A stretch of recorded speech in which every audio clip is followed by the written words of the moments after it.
20 lessons plan बन जाने के बाद जो हमारा नेक्स्ट बिंदु आता है वो आता है इकाई परक पाठ्य योजना।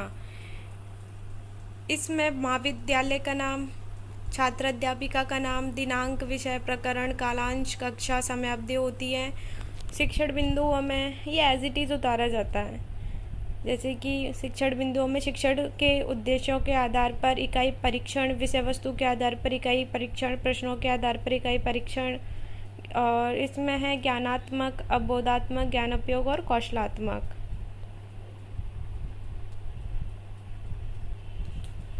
पूर्व ज्ञान विद्यार्थी इकाई परीक्षण के विषय में सामान्य जानकारी रखेंगे। प्रस्तावना प्रश्न, आप विद्यालय क्यों आते हैं? हम विद्यालय पढ़ने के लिए आते हैं। आप विद्यालय में कौन कौन से विषयों का अध्ययन करते हैं? हम विद्यालय में अंग्रेजी, हिंदी, गणित, विज्ञान, सामाजिक विज्ञान, इतिहास आदि विषयों का अध्ययन करते हैं। हम आपको कौन सा विषय पढ़ाते हैं? हम आपको वाणिज्य शिक्षण विषय पढ़ाते हैं। वाणिज्य शिक्षण में आपके ज्ञान को जानने के लिए हम क्या करते हैं? ज्ञान को जानने के लिए इकाई परक का निर्माण करते हैं। इकाई परीक्षण के विषय में आप क्या जानते हैं, ये आपका समस्यात्मक रहेगा। उद्देश्य कथन में रहेगा, विद्यार्थियों आज हम इकाई परीक्षण के बारे में अध्ययन करेंगे तथा वाणिज्य शिक्षण के अंतर्गत समझेंगे। उसके बाद आपको तालिका बनानी पड़ती है। ये तालिका 3 बनती है। तालिका फर्स्ट जो होती है वह शिक्षण उद्देश्यों के आधार पर अंकवार प्रश्न सारणी होती है, जिसमें जो आपके कौशलात्मक, ज्ञानात्मक, अवबोधात्मक, अनुप्रयोगात्मक, इनके आधार पे ही हम अंकवार बनाते हैं और उसके बाद हम प्रतिशत बनाते हैं। विषय वस्तु के आधार पर अंकवार प्रणाली, बैंक, जीएसटी, बीमा, चेक, व्यापार।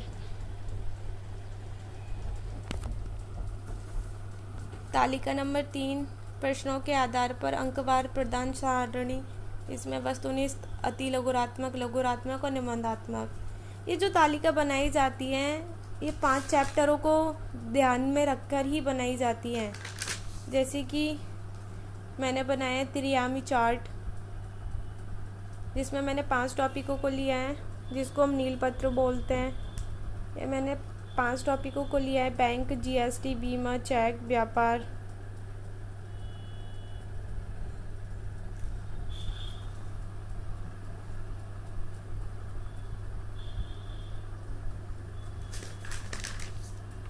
फिर आपकी आती है समग्र इकाई परक प्रश्न पत्र।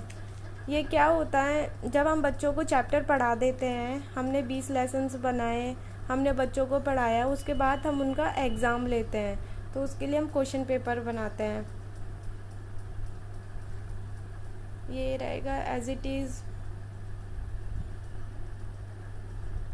वस्तुनिष्ठ में आ गया, जीएसटी लागू क्यों हुआ, बैंक कार्य में शामिल हैं, चैक के प्रकार होते हैं, वस्तुओं का क्रय विक्रय कहलाता है, बीमा को अंग्रेजी में कहते हैं, बीमा का मतलब रिक्त स्थानों की पूर्ति करें, देनदार को डैश कहते हैं, डैश देश को केंद्रीय बैंक है, जीएसटी के प्रकार। और यहाँ पे आपको नंबरिंग भी करनी है कि आपने किस क्वेश्चन को कितने मार्क्स दिए हैं।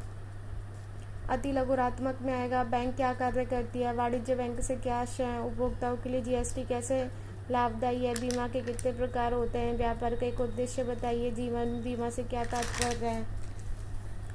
लघुरात्मक में रहेगा, चेक के पक्षकारों का वर्णन करें, जीएसटी के अर्थ को स्पष्ट करें, बीमा के 2 सिद्धांत बनाएं, चेक की परिभाषा बताएं। निबंधात्मक में बैंक की परिभाषा, विशेषताओं एवं प्रकारों के चार्ट के माध्यम से लिखें।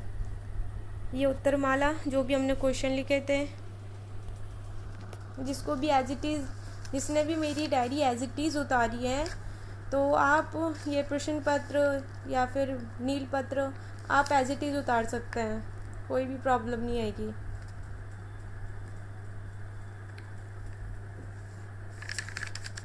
ये आंसर सीट है।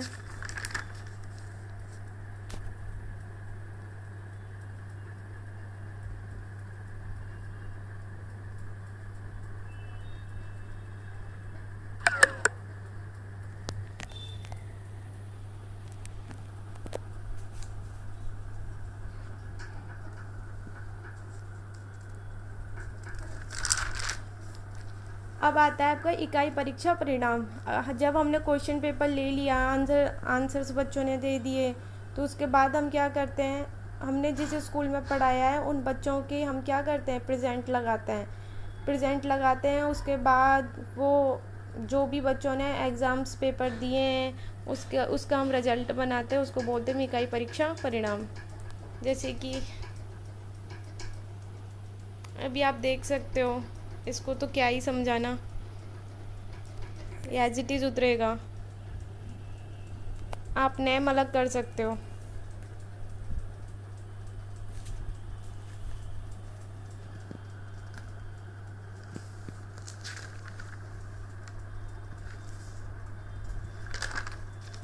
उसके बाद आपके प्रेजेंट वाला रजिस्टर बनता है।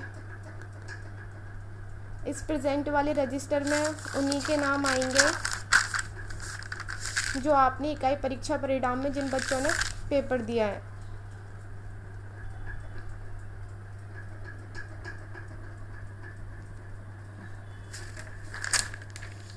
उसके बाद आपका प्रश्न पत्र आता है, ये मैन होता है।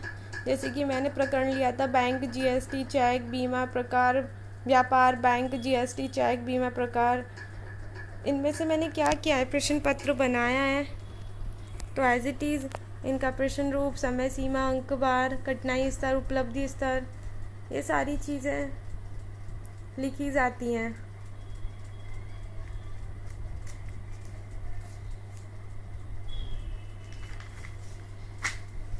उसके बाद इकाई परक प्रश्न पत्र भी बनता है।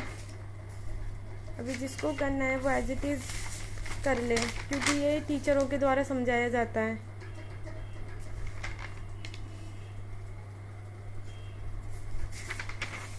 ये उत्तर तालिका है जो प्रश्न लिया है।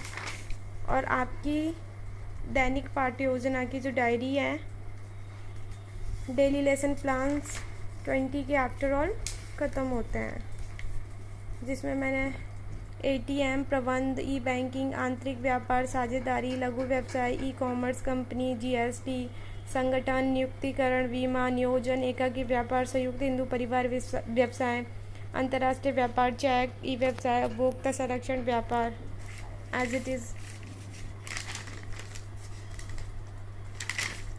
मैं एक बार इसका फॉर्मेट दिखा देती हूँ। इकाई पाठ्य योजना बनाई जाती है।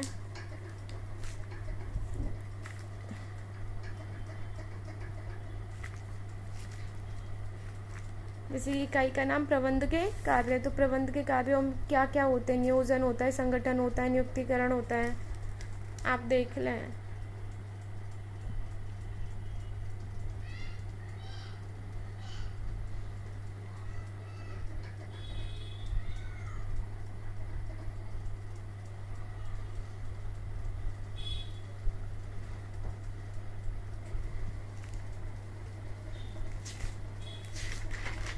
उसके बाद हमारी डेली लेसन प्लान्स डायरी का बनता है, वो मैं आपको बता ही चुकी हूँ।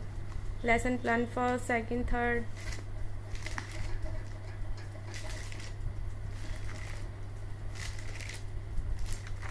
ये आपकी डायरी है, वो कंप्लीट होती है।